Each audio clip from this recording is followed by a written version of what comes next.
성경 말씀입니다. 역대하 32장 16절에서 20절 말씀.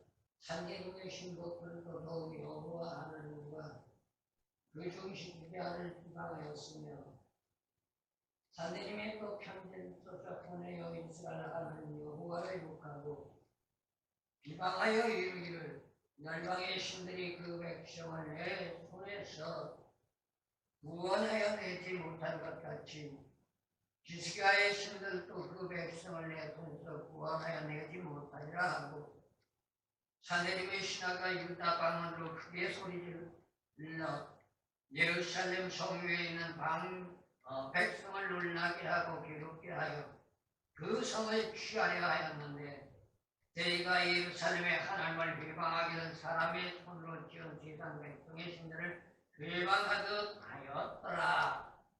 20절 이러므로 히스기야 왕이 암모스의 아들 선지자 이사야로 더불어 하늘을 향하여 부르짖어 기도하였더니 아멘. 오늘 성경 말씀 역대하 32장 16절에서 20절 말씀. 남유다 제13대 왕 히스기야 아수르의 침략을 앞에다 두고 산헤립의 실종이자 군대장관 납사게가 남유다 백성들과 방백들과 히스기야를 조롱하면서 여호와 하나님을 만물이 여기는 본 말씀을 보면은 앙중에 가까운 행동을 하고 있습니다. 이러할 때 놀랍게도 20절 말씀 나가서 보니까 히스기야 왕은 그러한 전제 조건에 휘둘리지 않고 상황 여건 조건이 어떻든 간에 하나님 앞에 무릎 꿇고 기도하는 모습을 우리에게 보여주고 있습니다. 어느 시대를 막론하고 인간에게는 역사적인 뒤안길을 되돌아볼 때 현 시대나 과거나 똑같다고 말할 수밖에 없습니다. 그 많은 인간은 별다를 바 없다는 것이죠. 이유가 뭘까요? 육신적인 욕망에 사로잡히게 되면 그 많은 성정을 가진 인간은 너나를 막론하고 앞뒤를 분간하지 못합니다.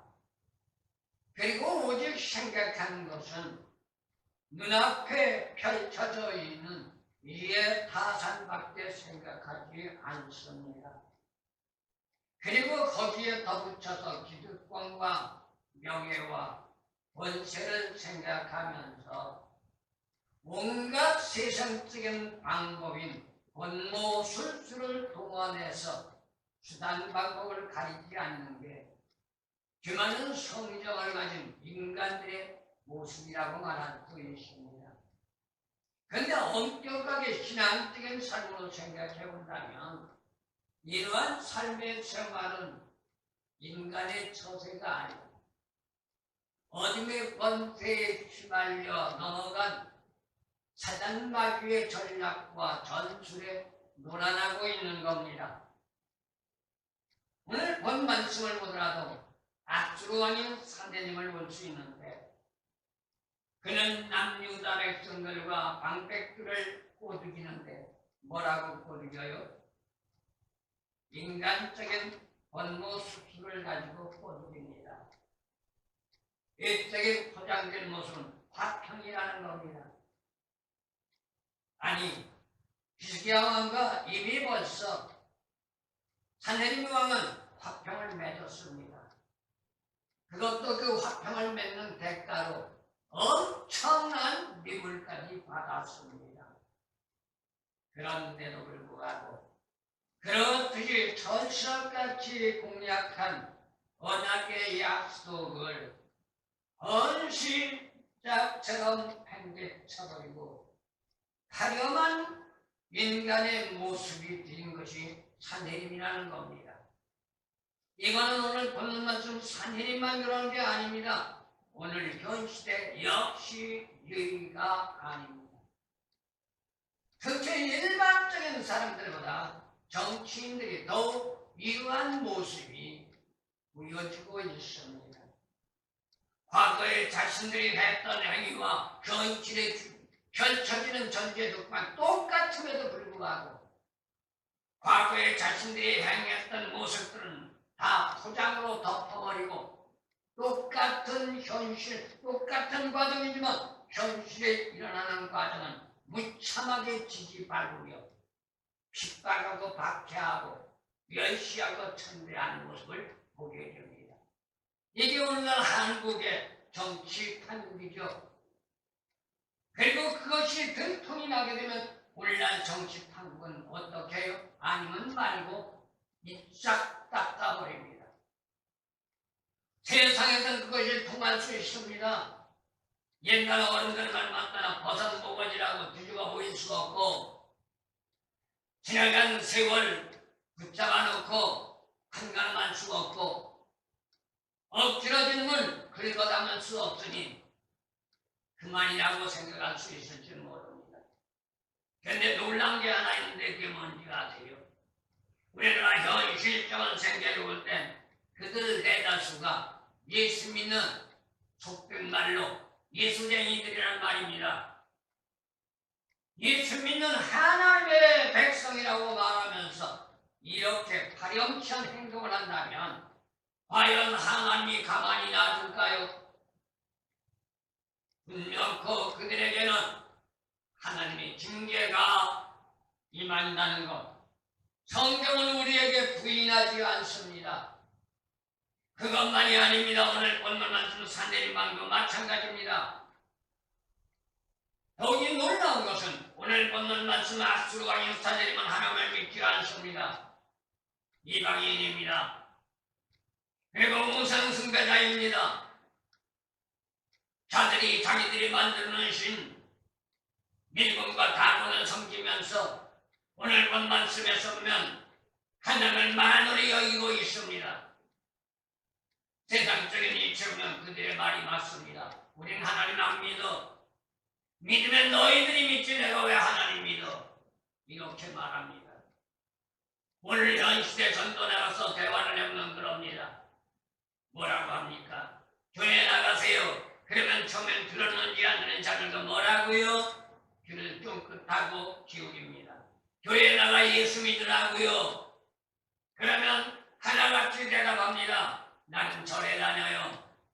그럼 그걸로 끝나야 하는데 거기에 한마디 더 붙입니다. 뭐라고? 믿으면 똑같잖아요. 이것만 생각하는 거예요.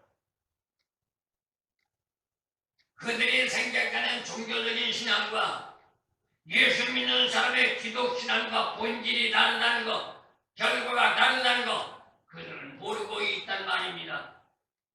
그러니 믿으면 똑같다, 믿으면 된다느냐 라고 말합니다. 그런데 슬게 빠진 예수쟁이들 뭐라 그래요? 예수 믿는 사람들조차도 하는 말이 신앙은 자유라고 했는데 교회를 가면 어떻고 절간에 가면 어때요? 믿으면 똑같잖아요. 이렇게 맞장구 칠 신앙인 기독인들도 있단 말입니다.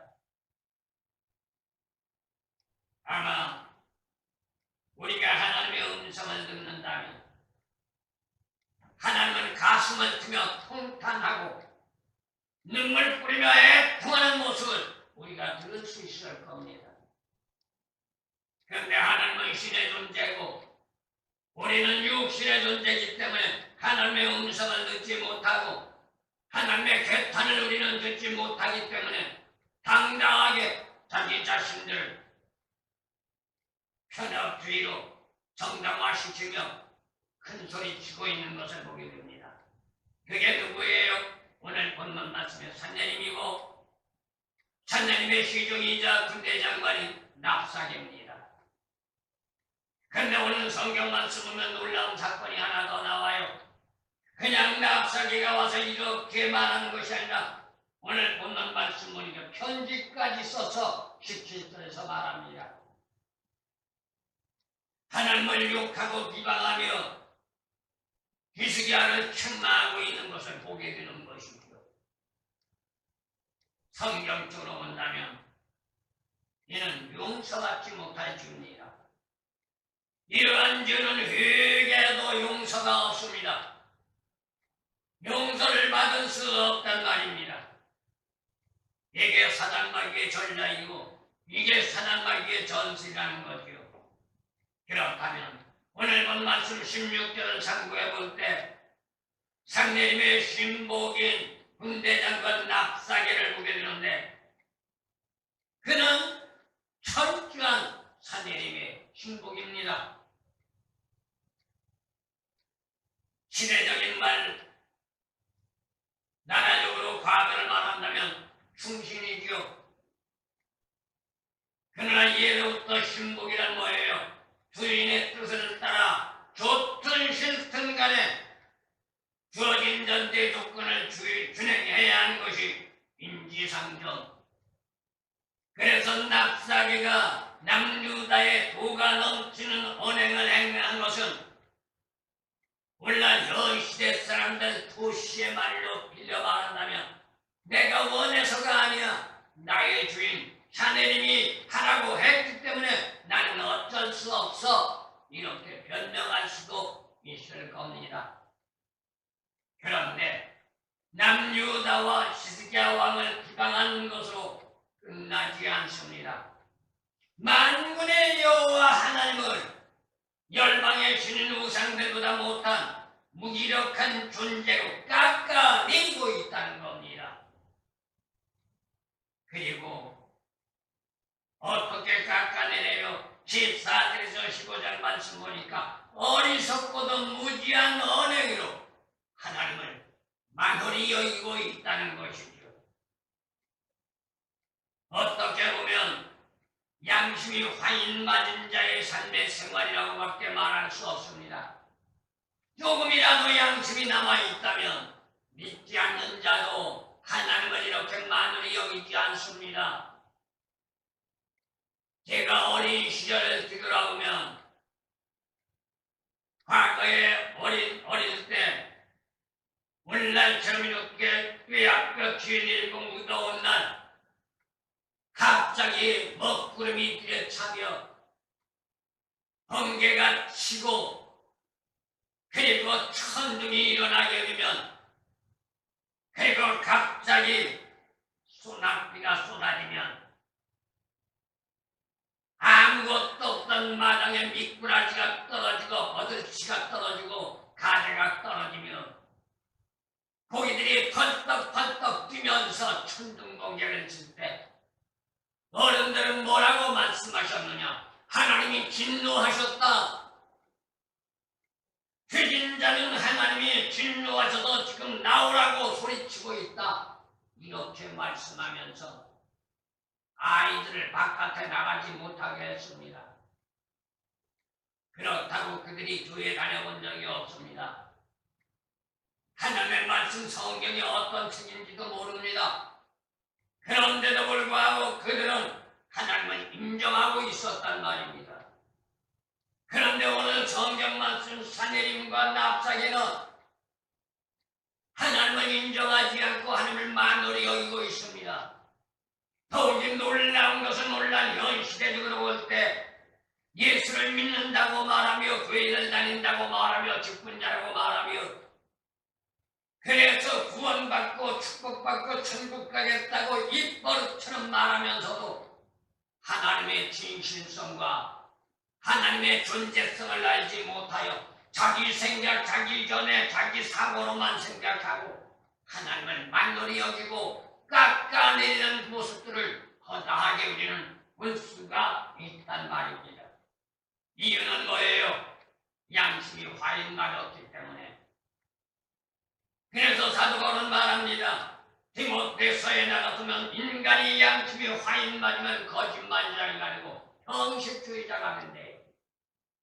오늘날 이 땅에 대다수의 예수 믿는 사람들 진리의 복음 말씀을 넘어서 기자의 말만 따나 사나 죽으나 나는 주의 것이라 고백하며 나가는 것이 아니라 믿는다는 말은 하나님의 영광 속에 살겠다는 것이 아니라 자기들의 기득권 추구하고 육신적인 복을 누리기 위한 전제 조건에 신앙, 종교 생활이라고밖에 말할 수 없는 거죠. 그러니 양심이 와인 맞은 거죠. 믿겠다고 해놓고 가겠다고 해놓고 내 생각, 내 방법, 내 뜻에 안 맞으면 아니면 말고 돌아서고 하겠다고 약속했던 것도 시간과 세월이 지나면 까마귀 고기를 먹었는지 까마득하게 잊어버리고 형식적인 삶으로 그만큼 했으면 됐잖아. 이렇게 약간 덕덕을 치는 시대가 오늘날이 돼버리고 말았단 말입니다. 이유는 뭘까요? 믿는다고 말하지만 자신의 마음에 들지 않는다는 얘기예요. 하나님의 말씀인 성경에 하나님의 말씀이라고 말하지만 그건 하나의 책일 뿐 어떻게 사람이 기록한 이 책이 하나님이 읽을 수가 있고 하나님 말씀이 읽을 수 있느냐 라고 아이러니한 말들을 하고 있습니다. 그러니 어떤 문제가 나와요? 성경 말씀을 보긴 보지만 하나님과의 관계 성립 속에 하나님으로부터 지혜를 받고 명철과 충명을 받아서 말씀을 보는 것이 아니라 세상에 평이하기는 학문의 철학적인 사고로 성경 말씀을 보고 있으니 진리를 깨달을 수 없는 무지한 존재일 수밖에 없단 말입니다. 그러면서 말씀대로 살고 말씀대로 살아가고자 하는 사람들을 핍박하고 박해하며 꼭 그렇게 해야 예수 믿냐? 꼭 그렇게 해야 구원받고 천국 가냐?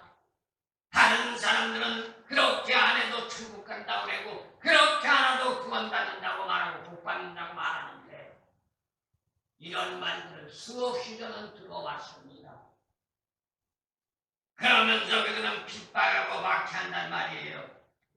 열왕기하 2장 23절에서 24절 말씀을 나가보더라도 하나님을 핍박하고 박해하는 모습들을 우리는 볼 수가 있습니다.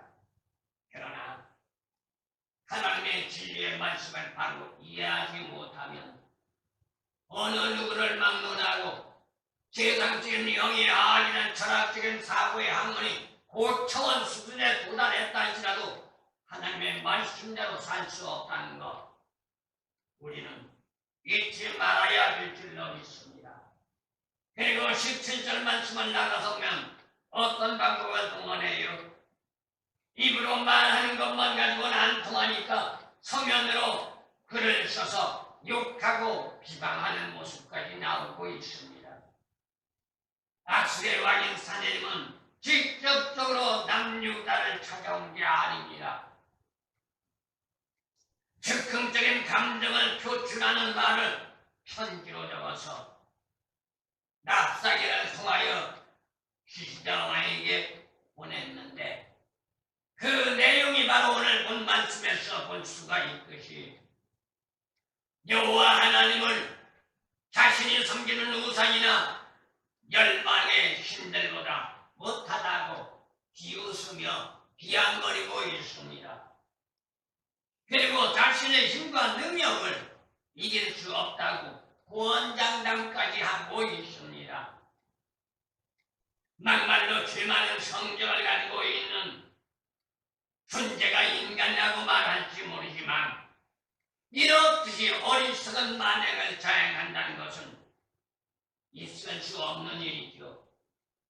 그런데 오늘날 현 시대를 보더라도 교회는 다니고 직분자는 되었다고 큰소리치지만 놀랍게도 오늘 본문 말씀에서 사내림과 같이 하나님에 대한 정확한 개념조차 알지 못하고 일반적인 종교적 개념을 가지고 왈부하는 모습들이 비일비재하다는 것 우리는 부인할 수 없단 말입니다.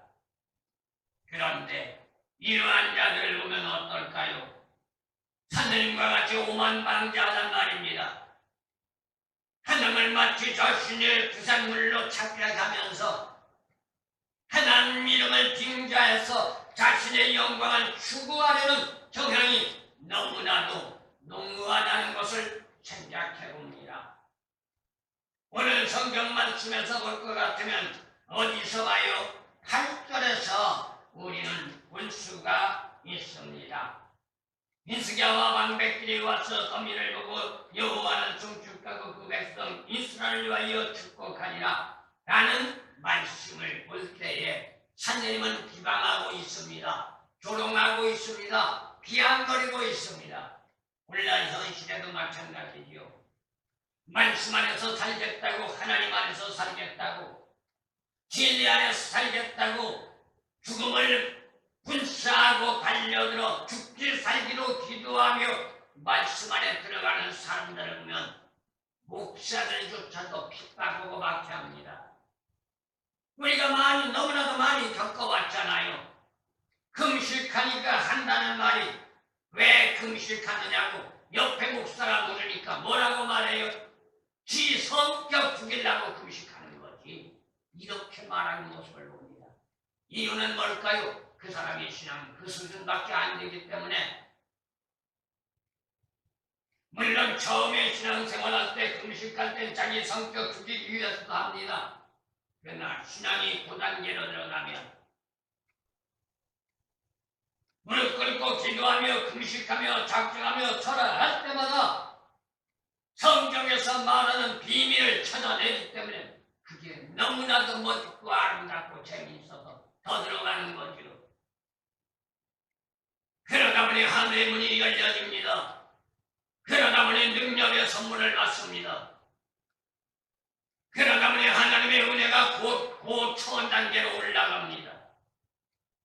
그런 것을 받기 위해서 하는 것이나 자기 신앙적인 성장을 하기 위하여 아침에 말씀드렸던 것처럼 신앙의 부흥의 성장을 하기 위하여 몸부림치고 올라가다 보니 하나님이 인정하시고 선물해 주신단 말입니다. 그런데 이 오늘 본문 말씀의 산내림과 같은 존속들은 속된 말로 되지도 못한 것들이 힘과 능력이 있다고 호언장담하며 하나님을 만홀히 여기는 불성실한 자들이라는 거죠. 막말로 죄 많은 성격을 가지고 있는 인간이라고 말할지라도 어리석은 만행을 자행한다는 것은 있을 수 없는 일입니다.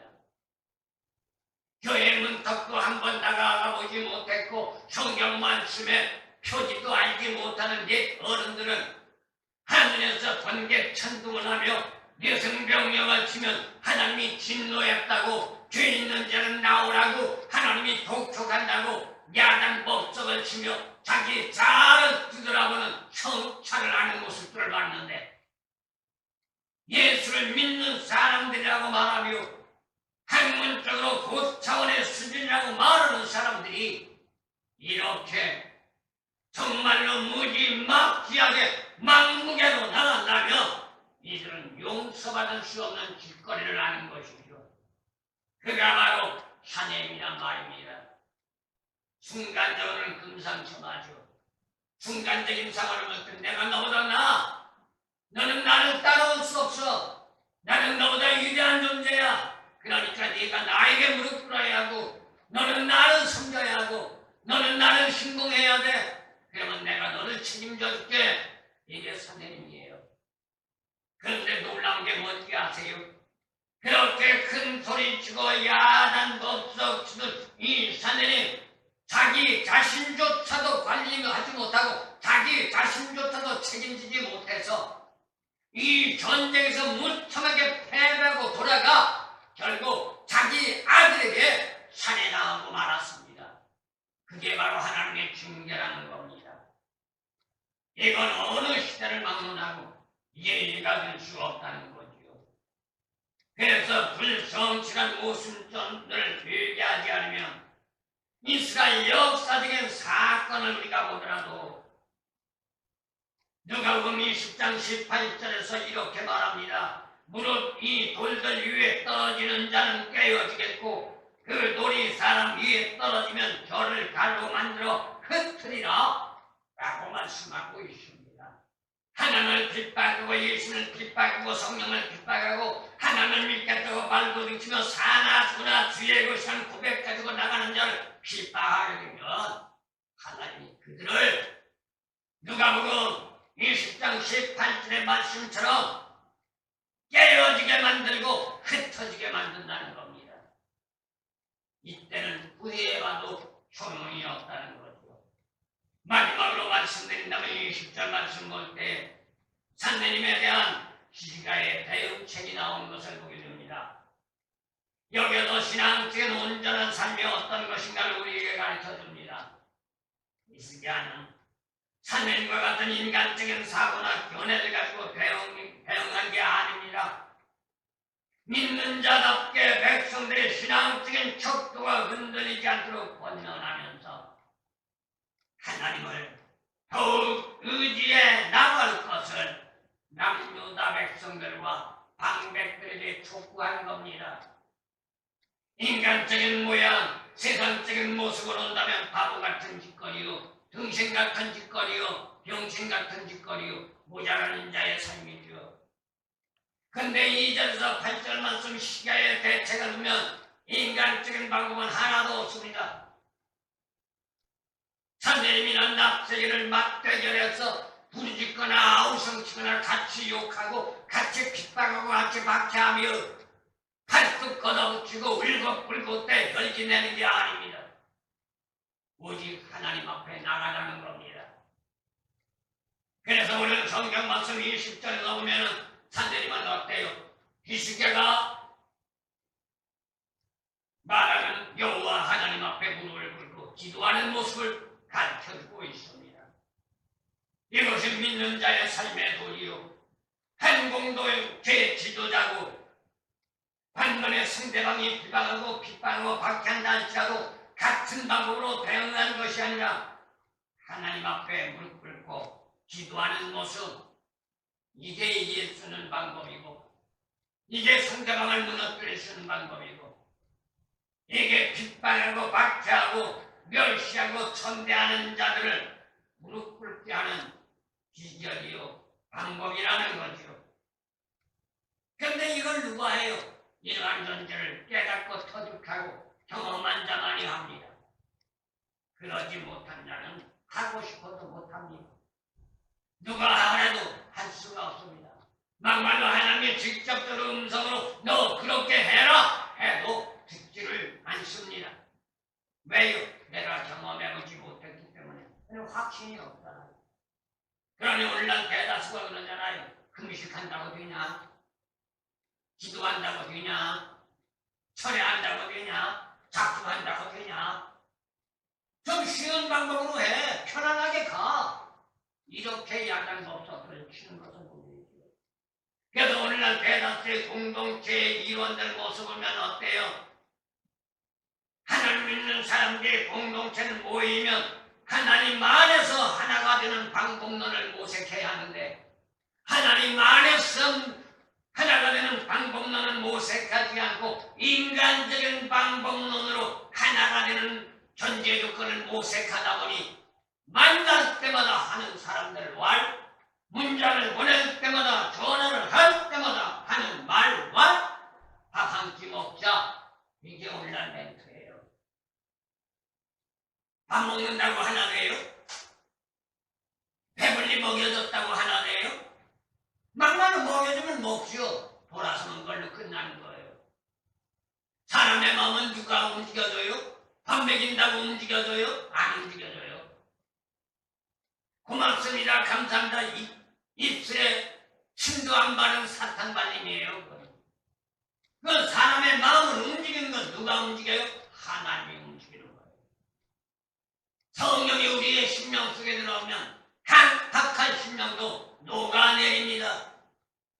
핍박과 박해와 멸시와 천대를 하던 사람도 하나님의 성령 역사가 임재하게 되면 자기의 삶을 깨닫고 무릎 꿇는단 말입니다. 이것을 지금 히스기야가 해나가고 있는 겁니다. 그러니 누가 이겨요? 아무리 강박하고 시대적인 상황, 힘과 능력을 볼 때 산내림이 히스기야를 골백 번 이길 수 있는 전력을 가지고 있다 할지라도 하나님의 역사 속에 산내림은 꼼짝도 살할 수 없었던 거예요. 이러한 전제 조건의 방법과 비결을 아는 히스기야는 열왕기하 18장 36절 말씀 나가서 오더라도 하나님 앞에 무릎 꿇는 방법론을 이것이 믿는 자가 하는 일이고 이것이 믿는 자가 해야 하는 방법입니다. 일반적으로 보면 다시 말씀드리지만 바보 같은 짓이에요. 미친 짓거리예요. 그러나 세상의 사람들은 하나님의 말씀을 안다고 말하며 하나님의 말씀을 배웠다고 말하지만 아는 말씀, 배웠다는 말씀을 자기의 삶의 생활에 적용 못하고 있는 거죠. 성경은 뭐라고 말해요? 전쟁은 인간에게 속한 것이 아니라 하나님에게 속한 것이라고 못 받아놨습니다. 그렇다면 인간적인 수단과 방법이 아닌 하나님에게 맡기는 전략과 전술을 가지고 나가는데 상대방이 아무리 대단하고 아무리 강하다 할지라도 이기는 역사가 나타난다는 거죠. 그 일례로 우리는 신학에 와서 예수님을 한번 생각해 볼 수 있습니다. 마태복음 27장 12절에서 14절 말씀 나가볼 때 빌라도 법정에서 유대인들과 종교 지도자들의 고소로 재판을 받게 되었을 때 예수님의 모습과 예수님의 태도를 한번 보세요. 저와 여러분들 같으면 분명코 변명했을 겁니다. 수많은 토시를 날아가며 그 어려움과 그 고통과 그 고난을 모면하려고 했을 겁니다. 그런데 예수님은 한마디의 변명도 하지 않았습니다. 그렇다면 믿음 안에서 당면한 환난과 역경을 이겨나가며 승리하기를 원한다면 우리는 어떻게 해야 할까요? 세상적인 사고, 세상적인 연애로 생각할 때 어리석다, 바보 같다, 미친 짓이다, 등신 같다라고 말할지 모르지만 하나님의 말씀인 진리 안의 삶으로 순종하여 나가는 것만이 이길 수 있는 방법이요 승리할 수 있는 비결이라는 것 우리는 잊지 마시기를 원합니다. 그러니 오늘날 현 시대나 오늘 본문 말씀 시대적인 배경과는 희sik이와는 다른 거죠. 아수르 왕의 산헤립이 비방을 하든 말든 멸시를 하든 말든 욕을 하든 말든 핍박을 하든 말든 흔들리지 않고 시종일관한 신앙적인 삶의 자세로 열왕기하 19장 15절의 말씀처럼 여호와 하나님은 유일하신 창조주 하나님이라고 고백하며 유일하신 창조주 하나님이 여호와를 붙잡고 나가는 길을 선택했던 겁니다. 이게 신앙이고 이게 믿음인 겁니다. 아수르 왕인 산헤립이 하나님을 모독하는 비방의 소리를 안 들으셨을까요? 들었어요. 누구 못지않게 하나님이 들었단 말입니다. 하나님의 존재하심을 그래서 이러한 존재 조건으로 기도한 거예요. 하나님 아시지요? 지금 아수르의 신국인 납사게 그 다음에 산헤립이 편지 가서 써서 우리를 모독하고 우리를 핍박하고 우리를 멸시하는 게 아니라 하나님을 모독하고 하나님을 핍박하고 하나님을 지금 멸시하고 있습니다. 하나님이 이들을 그냥 놔주실 겁니까? 하나님의 영광을 모독하는 이들을 그냥 놔둘 겁니까? 무릎 꿇고 눈물 뿌려가며 기도할 때 하나님은 히스기야의 기도를 들어줬던 거예요. 여기서 생각할 게 있습니다. 히스기야 왕이 기도하는 목적은 어디에 있을까요? 이걸 우리가 분명히 알아야 돼요. 오늘날 너나를 막론하고 우리들이 기도하는 목적은 어디에 있어요? 큰 교회가 됐든 적은 교회가 됐든 목사가 됐든 성도가 됐든 기도하는 목적을 가만히 들어보면 하나같이 자기 입지예요. 인간적인 입지라고요. 그런데 오늘 성경 말씀에 히스기야 왕의 기도의 목적은 히스기야 인간의 입지가 아니 하나님의 영광의 목적이에요. 하나님의 핍박당하고 하나님의 멸시당하고 하나님의 천대당하고 하나님의 조롱당하는 이것이 너무나도 우라통이 터져서 하나님 앞에 이러한 전제 조건을 가지고 하나님을 핍박하고 박해하고 우롱하는 산헤립을 치워달라고 기도했던 겁니다. 이게 응답받는 비결이고 이게 축복받는 비결입니다. 어느 시대를 막론하고 초보적인 어린아이를 생각해보면 예 없이 자기 입지에서 기도하고 자기 입지만 생각하고,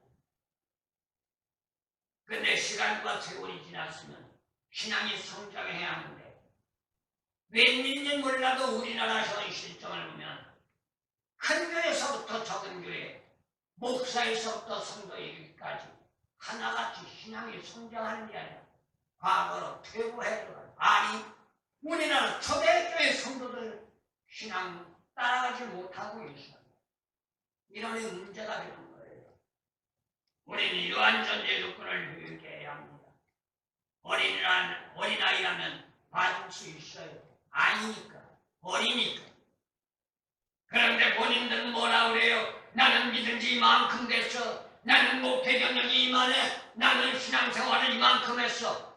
자기들의 경력과 자기의 신앙의 척도를 자랑하면서 신앙의 수준을 보면 어린아이도 못한 수준, 점점 밑바닥으로 곤두박질하는 그러한 체제란 말입니다. 그러니 하나님이 보실 때 개판할 수밖에 없는 거예요. 아마 모르긴 몰라도 하나님도 어떻게 할지 모를 거예요. 대처할 방법이 없을 거예요. 그렇다면 우리는 어떻게 해야 돼요? 현실적인 상황 여건이 힘들고 어려워도 그 현실적인 상황 여건에 힘들고 어려움을 가지고 푸념과 원망과 좌절과 절망 속에서 허덕이지만 말고 하나님이 추구하고 하나님이 원하는 방법론을 바로 찾아서 나의 부족함과 연약한 존재지만 하나님 뒷단에 바로서 하나님이 원하는 방법을 성취해 나가고자 나이 노력하고 주력하며 나갈 때 보혜사 성령은 로마서 8장 26절처럼 우리를 도와주실 것이며, 그리고 요한일서 5장 14절에서 15절 말씀 사도 요한이 말한 것처럼 요한이시의 승리란 두 글자로 우리에게 축복의 문을 열어 주실 줄